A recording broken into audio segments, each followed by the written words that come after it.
알바 됩니까? 쿠팡 됩니까? 3.3% 됩니까? 장사하는 거 됩니까? 돼요. 다 됩니다.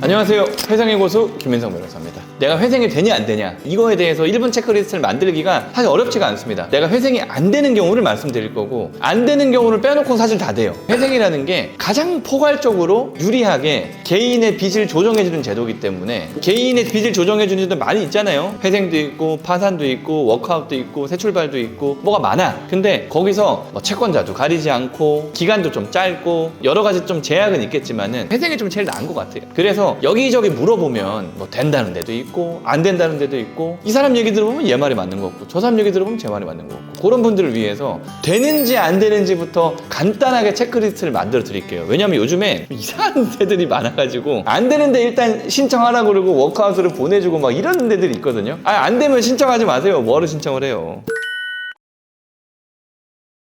첫 번째, 내가 이전에 회생 신청, 파산 신청을 해서 면책받은 적이 있습니까? 이게 질문이에요. 있어요? 그럼 있다. 그러면 면책 이후로 5년 안에는 재신청이 안 됩니다. 안 돼요. 아시겠죠? 옛날에 신청을 하고 면책 못 받았어. 중간에 기각되고 폐지됐어. 그러면 얼마든지 재신청이 돼. 근데 면책이 됐으면 면책된 이후로 5년 안으로는 회생 신청 못 해요. 아시겠죠? 그 다음에 두 번째, 내가 재산이 많이 있냐? 이거 보세요. 빚을 도저히 못 갚겠어. 도저히 못 갚겠어 가지고 내가 회생 신청을 하게 됐는데 부동산은 많아. 그래가지고 팔면 얼마든지 갚을 수 있는데 안 팔리는 거 어떻게 하냐? 그거는 여러분들 생각이고 여러분들이 안 팔리는 거는 싸게 안 내놓으니까 안 팔리는 거지. 싸게 내놓으면 팔려요. 안 팔리는 게 어딨어요. 싸게 내놓으면 팔리겠지.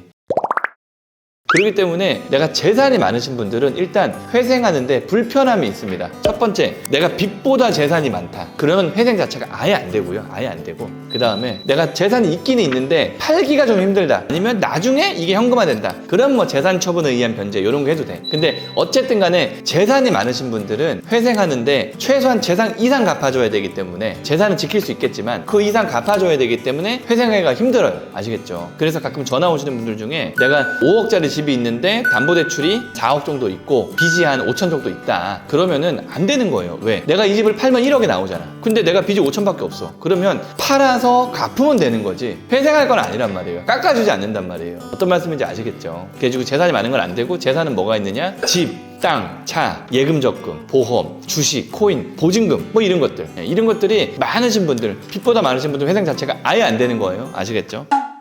지금 보시는 영상이 이해가 잘 안 되시면 회생에 대한 기초가 좀 부족하신 거거든요. 이 영상 오른쪽 위에 있는 요 깜빡깜빡거리 링크 있잖아요. 그거 누르셔가지고 회생의 기초 공부하세요. 엄청 쉽게 찍어놨습니다. 그 다음에 세 번째, 소득이 있느냐 이거예요. 소득이 있느냐. 뭐 알바 됩니까? 돼요. 쿠팡 됩니까? 돼요. 뭐 3.3% 됩니까? 돼요. 장사하는 거 됩니까? 돼요. 다 됩니다. 다 되는데 소득이 없는 분들이 있어요. 소득이 없는 분들. 그럼 회생이 당연히 안 돼. 그러면 파산 가야 되는 거예요. 소득이 없으면 파산 가는 거고 그 다음에 소득이 너무 작다. 그거는 내가 생계비를 이빠이 좀 줄이더라도 가능하면은 회생 신청이 가능한데 또 소득이 너무 적은 거 150만 원 미만 이런 것들은 회생이 좀 안 될 가능성이 좀 있고 내가 소득이 띄엄띄엄 있어. 이런 경우는 상담을 좀 빡세게 받아보셔야 돼요. 저희가 어떤 경우가 있었냐면은 분양 상담하시는 분들 있잖아요. 그분들은 내가 뭐 분양 계약을 체결하면은 뭐 500만 원, 1000만 원 막 이렇게 목돈이 들어온단 말이에요. 그분들이 한 달에 2개 할 때도 있고 2, 3개월 놀다가 또 할 수도 있고 이런 분들이 있단 말이에요. 그런 분들 중에 저희가 신청해서 인가받은 사람이 있었어요. 다만 이제 그분은 조건부 인가가 나오긴 했었는데 이렇게 소득이 좀 띄엄띄엄 있다거나 좀 애매하신 분들은 빡세게 상담을 받아보셔야 되긴 하는데 사실은 소득이 있다라면 그리고 그게 꽤나 정기적인 소득이고 장래에 계속 발생할 것이 예상된다면 사실 회생은 됩니다. 근데 소득이 없거나 150만 원 이하거나 그러면은 그냥 파산 가는 게 나을 수도 있어요. 아시겠죠? 그 다음에 네 번째로 비면책 채권이 과다한 경우. 그러니까 쉽게 얘기하면 안 깎이는 채권들이에요. 내가 세금이 엄청나게 많다. 그 다음에 양육비 지금까지 밀리고 못 준 거 엄청나게 많다. 소송 들어간 거 많다. 아니면은 뭐 임금퇴직금. 요거는 비면책 채권이 아니라 재단 채권이라는 건데 어쨌든 내가 개인 사업을 하다가 임금퇴직금 밀린 게 되게 많다. 그 다음에 내가 옛날에 형사처벌을 받아가지고 벌금 밀려있고 뭐 과태료 밀려있고 뭐 이런 것들이 일부만 있으면 비면책 채권이라고 회생이 안 되는 건 아니에요. 이 비면책 채권이 회생 채권의 엄청나게 많은 부분을 차지한다. 예를 들어 내가 빚이 한 2천 있는데 세금 안 갚은 게 한 2억 있다. 이러면 안 해줘요. 임금퇴직금 이빨 많다. 안 해줘. 양육비 밀린 거 이빨 많다. 그럼 잘 안 해줘. 그런 식으로 비면책 채권, 내가 이 통상적으로 뭐 은행빚, 카드빚 뭐 이런 것들이 많은 게 아니라 뭔가 좀 특이한 채권들이 되게 많다. 이런 경우 개인 채권에 개인한테 빌린 돈이 이빨 많다. 이런 분들은 회생 신청이 안 되는 건 아닌데 주의를 하셔야 돼요. 이거 잘못하다가 또 이 깜빵 갈 수도 있거든요. 그러니까 주의하시고.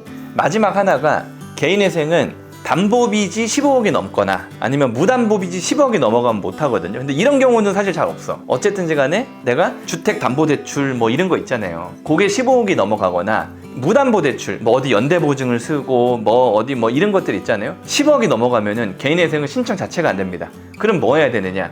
일반회생이나 개인 파산을 하셔야 돼요. 아시겠죠?